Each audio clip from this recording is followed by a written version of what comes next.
मिनश्शैतानिर्रजीम बिस्मिल्लाहिर्रहमानिर्रहीम।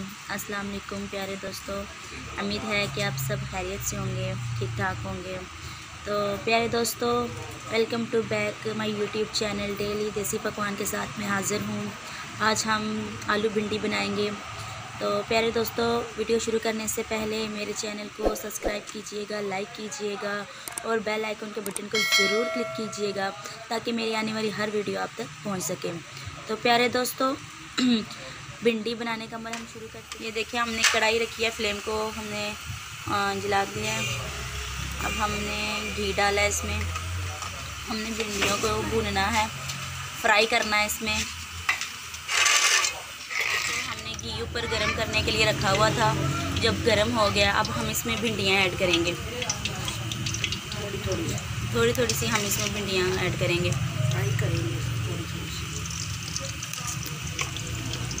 ये हमने इस तरह इन सबको डाल के फ्राई कर लेना है। वो दूसरे तरीके से भी बनते हैं, लेकिन आज हम आपको इस तरीके से बनाना बताएंगे। इस तरीके से बहुत ही अच्छे किस्म की भिंडियाँ तैयार होती हैं, नहाई थी बहुत अच्छे तरीके से। मेरे उन तमाम व्यूवर्स का शुक्रिया अदा करती हूँ, बहुत बहुत शुक्रिया जिन्होंने हमारे चैनल को लाइक किया, अच्छे अच्छे कमेंट दिए, उन सब का बहुत बहुत शुक्रिया। इसी तरह हमारी हौसला अफजाई करते रहें और हमारे चैनल को लाइक करते रहें, पसंद करते रहें, शेयर करते रहें। प्यारे दोस्तों, आपकी हौसला अफजाई हमारे लिए बहुत ज़रूरी है।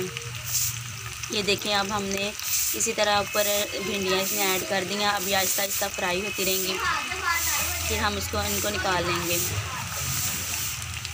प्यारे दोस्तों, जब तक ये फ्राई होती हैं तो मैं फिर आपको ये भिंडियाँ जो इनसे फ्राई हो गई हैं, इस तरह ये देखें फ्राई कर लें। इस तरह इनकी एक तो लेसदार होती हैं, वो उनकी ख़त्म हो जाती है जो लेस इनकी होती है, और एक दूसरा कि ये टूटती भी नहीं है। वो जो मसाले में बनाते हैं ना, वो टूट भी जाती हैं और उनमें लेस भी बहुत होती है। तो इस तरह करने से ना भिंडियाँ बहुत मज़े की बनती हैं। इस तरह ये देखिए, आपने निकाल लेना है। ये 1.5 किलो भिंडी थी जो मैंने फ्राई करनी है।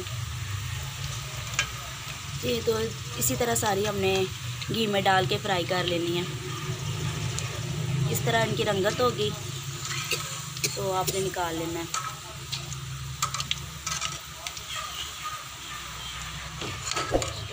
देखिए दोस्तों, ये 1.5 किलो भिंडियाँ थी जो हमने फ्राई कर ली है सारी की सारी। तो प्यारे दोस्तों, ये जब फ्राई करेंगे ना तो इसको ज़्यादा फ्राई नहीं कर लेना ताकि ये जल जाएंगी। इस तरह वो ना जल जाएंगी, तो आपने हल्की लाइट सी फ्राई कर लेनी है। इनकी रंगत इसी तरह बरकरार रखनी है, ज़्यादा इनको नहीं मतलब कि फ्राई करना है, ये जल जाएंगी। ये देखें, इस तरह आपने कर लेनी है। तो अब हम इसको बनाना शुरू करेंगे। तो दोस्तों, ये जो भिंडी के लिए हमने माल तैयार कर लिया जो भिंडी में डलेगा। तो ये टमाटर हैं, 3 से 4 अदद हमने लिए हैं, और 7 सब्ज़ मिर्ची हैं इसमें, 3 से 4 अदद ये भी मैंने ली हुई हैं। और उसके बाद ये आलू हैं, आपने आलू इस शेप में काट लेने हैं।